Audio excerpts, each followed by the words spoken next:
बुलौवा है आपका। मतलब समझे? मतलब एक होता है ना गांव देहात में बुलौवा, यानी घर घर जाकर बुलौवा बुलाते हैं, तो वही आप लोग का बुलौवा है किस चीज़ की। तो देखो, इस टाइप का मैं आपको पूरी नोट्स देने वाला हूँ जिसको आपको भी पढ़ने में मज़ा आ जाएगा। तो बाकी बात होती रहेगी, तो चलो आज देखते हैं। आज का हमारा टॉपिक है 50 क्वेश्चन करेंगे, यानी करेंट अफेयर पर ज़्यादा फोकस करेंगे 2025 की, जो मोस्ट इम्पोर्टेंट होती है। तो चलिए देखते हैं पहला क्वेश्चन क्या है, राष्ट्रीय समाचार से है। तो पहला क्वेश्चन है, भारत की पहली अंडर वाटर मेट्रो सेवा किस शहर में शुरू की गई थी। तो यह कोलकाता शहर में शुरू की गई थी। और देखो, कोलकाता में हावड़ा से सलोट लेक तक भोगाली नदी के नीचे भारत की पहली अंडर वाटर मेट्रो चालू की गई थी। और यह परियोजना ईस्ट वेस्ट मेट्रो कॉरिडोर का हिस्सा था। तो देखो, इस तरीके से ये 3D इमेज है, तो कंफ्यूजन नहीं होना आप लोग। इसी तरीके से सारे क्वेश्चन करेंगे जिससे समझ में आए कि हाँ, एक मेट्रो है पानी के अंदर। और देखो, इसकी पीडीएफ भी मैं आपको देने वाला हूँ। और देखो, दूसरा क्वेश्चन क्या है, सरकारी योजना यानी पीएम विश्वकर्मा योजना किस वर्ष के लिए शुरू की गई थी, किस वर्ग। तो यह शुरू की थी पारंपरिक कारीगरों के लिए। तो पीएम विश्वकर्मा योजना पारंपरिक कारीगरों और शिल्पकारों के लिए शुरू की गई थी। और इसमें वित्तीय सहायता यानी कौशल प्रशिक्षण और आधुनिक उपकरणों की सुविधा दी जाती थी। किसमें? इसमें पीएम विश्वकर्मा योजना। तो देखो, ये अगर आप अगला क्लास में और बड़ा बड़ा करने बोलोगे, ये आपको जो लिखा हुआ सही से दिख रहा है ना, अगर छोटा दिखेगा तो आप लोग बोलना, मैं बड़ा कर दूंगा। और इसकी पीडीएफ भी देने वाला हूँ, और कुछ अलग पीडीएफ भी आपको दूंगा जिससे देख के मजा आ जाएगा। फिर करंट अफेयर 2025 भाग 2 में देखते थे ये पुरस्कार एवं सम्मान से संबंधित है। देखो, पहला क्वेश्चन है, पद्म भूषण 2025 से किसे सम्मानित किया गया खेल का क्षेत्र में। तो नीरज चोपड़ा को किया गया था। तो ओलंपिक स्वर्ण पदक विजेता नीरज चोपड़ा को भाला फेंकने में उनके असाधारण योगदान के लिए पद्म विभूषण से सम्मानित किया गया था। किसे? तो नीरज चोपड़ा को। तो ये तो जानते होंगे। देखो, ये 3D इमेज है जिसे समझ के कुछ समझ में आएगा। फिर देखो, चौथा क्वेश्चन क्या है, नियुक्तियां से क्वेश्चन है। तो भारतीय रिजर्व बैंक के नए गवर्नर कौन बने। तो नए गवर्नर बने थे ये संजय मल्होत्रा। तो ये जो संजय मल्होत्रा को आरबीआई का नया गवर्नर नियुक्त किया गया था। और ये पूर्व में राजस्व सचिव रह चुके हैं, पूर्व में यानी पहले। ये भारतीय रिजर्व बैंक के गवर्नर से पहले सचिव रह चुके हैं। तो देखते हैं अगला क्वेश्चन है खेल जगत में। तो देखो, ऊपर टॉपिक हर एक क्षेत्र के देख, जैसे यहाँ खेल का है, यहाँ रक्षा क्षेत्र का है, यहाँ विज्ञान एवं प्रौद्योगिकी के क्षेत्र में है। तो इस तरीके से हम करेंगे। और मैं और भी एक्स्ट्रा पीडीएफ आपको बताऊंगा। देखो, पांचवा क्वेश्चन, 2024 पेरिस ओलंपिक में भारत को कुल कितने पदक मिले। तो ये 6 मिले थे। तो भारत ने 2024 पेरिस ओलंपिक में कुल 6 पदक जीते, जिसमें 1 स्वर्ण, 2 रजत और 3 कांस्य पदक शामिल हैं। फिर देखो, छठा क्वेश्चन क्या, रक्षा क्षेत्र में। तो मिशन डिफेंस स्पेस किससे संबंधित है। तो यह संबंधित है आंतरिक सुरक्षा, यानी मिशन डिफेंस स्पेस भारत की आंतरिक सुरक्षा यानी एजेंसी है, जो उपग्रहों और अंतरिक्षों संपत्तियों की सुरक्षा के लिए काम करती है। तो अब देखते हैं अगला क्वेश्चन किस टॉपिक पर है। तो विज्ञान एवं प्रौद्योगिकी के क्षेत्र में। तो क्वेश्चन क्या है, इसरो का आदित्य एल मिशन किसका अध्ययन करता है। तो देखो, यह सूर्य का अध्ययन करता है। और देखो, आदित्य L1 भारत का पहला सौर मिशन है जो सूर्य के कोरोना और सौर हवाओं का अध्ययन करता है। और यह लैंगिस पॉइंट यानी L1 पर स्थित है। तो आगे आपको और भी कुछ अनहोनी मिलेगी उसके लिए थोड़ा सब्र करो। अब देखो, आठवां क्वेश्चन क्या, महत्वपूर्ण दिवस पर यह आधारित है। तो विश्व पर्यावरण दिवस कब मनाया जाता है। तो यह 5 जून को मनाया जाता है। और विश्व पर्यावरण दिवस प्रतिवर्ष 5 जून को मनाया जाता है। और इसकी शुरुआत 1976 में संयुक्त राष्ट्र द्वारा की गई जाती है। तो इसी तरीके से हम करेंगे। फिर देखो, अर्थव्यवस्था का क्वेश्चन। तो भारत का केंद्रीय बजट 2025 से 26 किसने पेश किया था। तो यह किए थे निर्मला सीतारमन ने, जो वित्त मंत्री निर्मला सीतारमन के केंद्र बजट 2025-26 पेश किया। और यह उनका 7वां केंद्रीय बजट था। कितना? 7वां। तो क्वेश्चन यहाँ ये भी अगर बन जाए कि वो वित्त मंत्री निर्मला सीतारामन ने केंद्र बजट 2025-26 कितनावां पेश किया था। तो वो 7वां केंद्रीय बजट था। अब आता है अंतर्राष्ट्रीय समाचार से। तो G20 शिखर सम्मेलन 2025 कहाँ आयोजित हुआ था। तो यह हुआ था दक्षिण अफ्रीका में। तो 2025 का G20 शिखर सम्मेलन दक्षिण अफ्रीका में आयोजित हुआ था। यह विश्व की 20 सबसे बड़ी अर्थव्यवस्थाओं का मंच था। कौन G20 है? इसका मुख्य कौन लीडर था? तो भारत ही खुद स्वयं था। ये हो गया। अब देखो अगला इतिहास एवं भूगोल से क्वेश्चन है। पहला क्वेश्चन, असहयोग आंदोलन कब शुरू किया गया था? तो यह 1920 में शुरू किया गया था, 1922 में वापस ले लिया गया था। तो महात्मा गांधी ने 1920 में जलियांवाला बाग हत्याकांड और खिलाफत मुद्दे के विरोध में असहयोग आंदोलन शुरू किया। चौरी चौरा कांड के बाद 1922 में इसे वापस ले लिया गया। तो जब ये महात्मा यानी गांधी युग पढ़ाऊंगा हिस्ट्री में, तो ये सब काफ़ी अच्छे से करवाऊंगा। आता है फिर अगला क्वेश्चन, सिंधु सभ्यता का सबसे बड़ा स्थल कौन सा है? तो सबसे बड़ा स्थल मोहनजोदाड़ो है। और राखी गढ़ी यानी जो भारत का पूछे तो राखी गढ़ी हरियाणा में स्थित है और सिंधु घाटी सभ्यता का सबसे बड़ा स्थल है। यह 550 हेक्टेयर क्षेत्र में फैला था। क्वेश्चन अगर सिर्फ सिंधु घाटी पूछे तो वो मोहनजोदाड़ो होगा। अगर भारत का पूछे कि सिंधु घाटी स्थल भारत में सबसे बड़ा स्थल कौन है, तो वो राखी गढ़ी होगा जो हरियाणा में है। अगला क्वेश्चन भूगोल से है। तो भारत की सबसे लंबी नदी कौन सी है? तो सबसे लंबी नदी गंगा हो जाती है। तो गंगा नदी की सबसे लंबी नदी है जिसकी लंबाई लगभग 25-25 किलोमीटर है। यह गंगोत्री से निकलकर बंगाल की खाड़ी में गिरती है। तो ये हम आज आपके क्लास में थोड़ा और मॉडरेट क्वेश्चन करेंगे क्योंकि एग्जाम भी सामने आ गया है। अब आता है भारतीय राजस्व व्यवस्था एवं अर्थव्यवस्था की क्वेश्चन। तो पहला क्वेश्चन है संविधान से। तो देखो भारतीय संविधान में कुल कितने अनुसूची हैं? तो कुल 12 अनुसूची है। यानी वर्तमान में भारतीय संविधान में 12 अनुसूचियां हैं और मूल संविधान में 8 अनुसूचियां थी, बाद में 4 जोड़ दी गई। अब भारतीय राज्य व्यवस्था से क्वेश्चन देखते हैं। तो 15वां क्वेश्चन क्या कहता है, राज्यसभा में अधिकतम कितने सदस्य हो सकते हैं? तो अधिकतम 250 सदस्य हो सकते हैं। और राज्यसभा में अधिकतम 250 सदस्य हो सकते हैं और 338 निर्वाचित और 12 राष्ट्रपति द्वारा मनोनीत सदस्य का कार्यकाल 6 वर्ष तक होता है। इसमें राज्यसभा में। अगला क्वेश्चन है भारतीय अर्थव्यवस्था पर। तो जीएसटी परिषद का अध्यक्ष कौन होते हैं?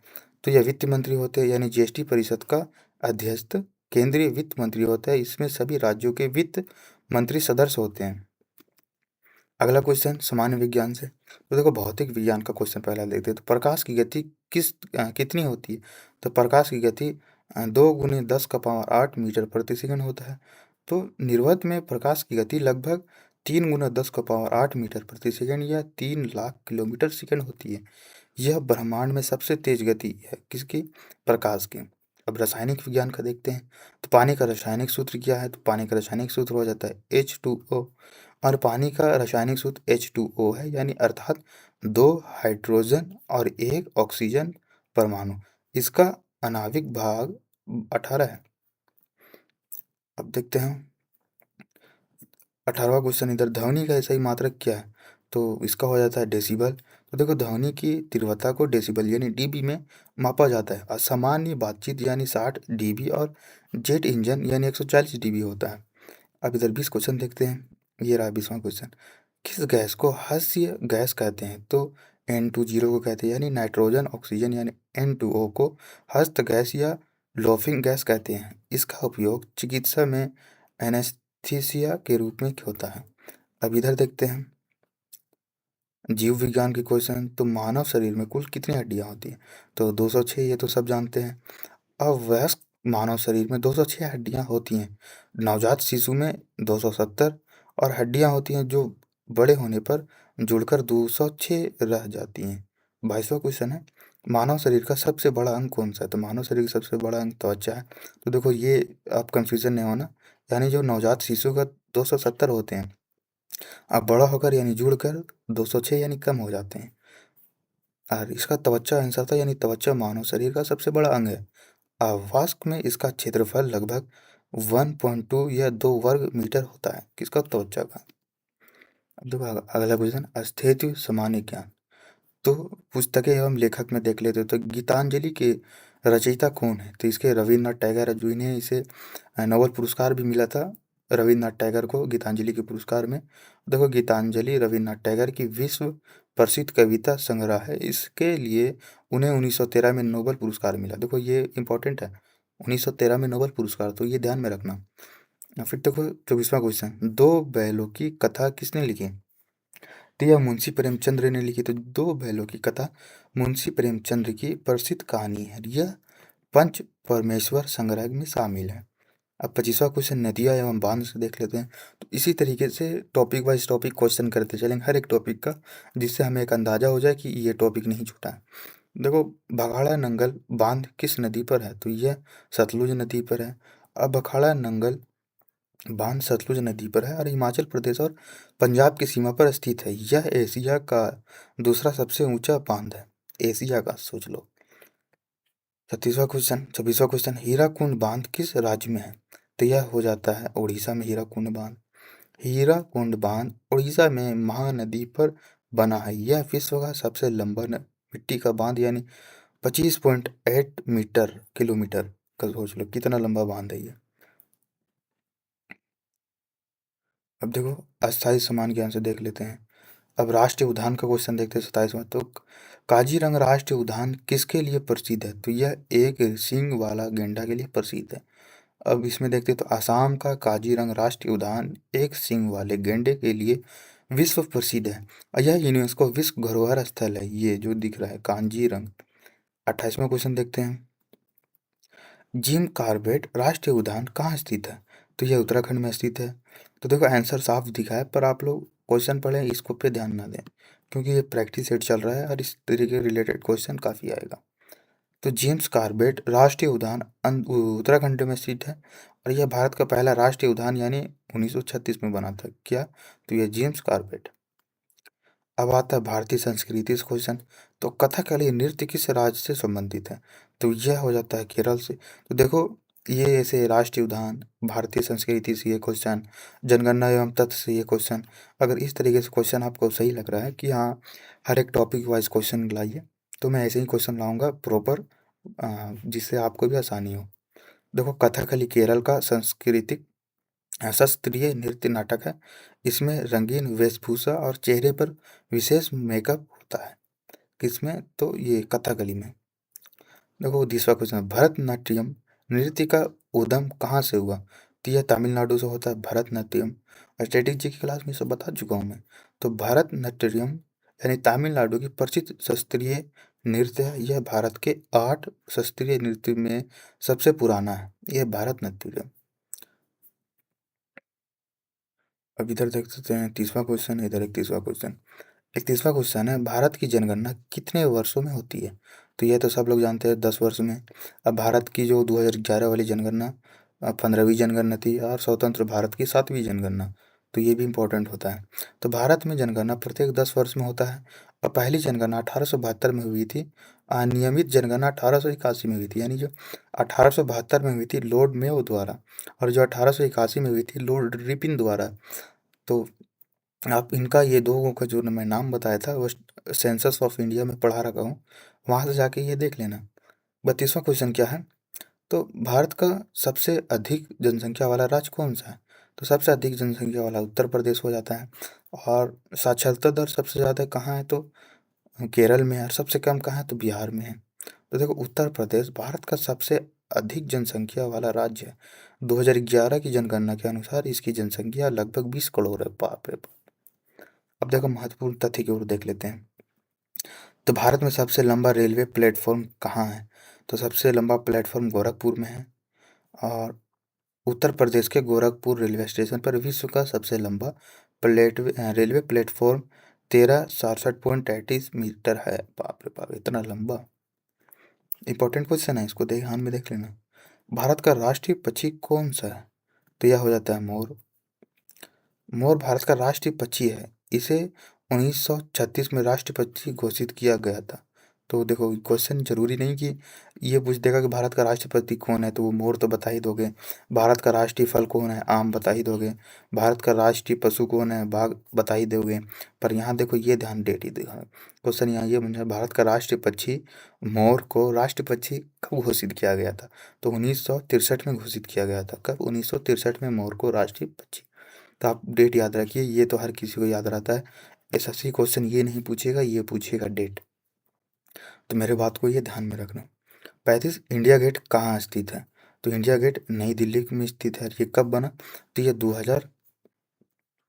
1910 में बना और 1931 में गेटवे ऑफ इंडिया बना। यानी ये जो दिल्ली में है ये इंडिया गेट है।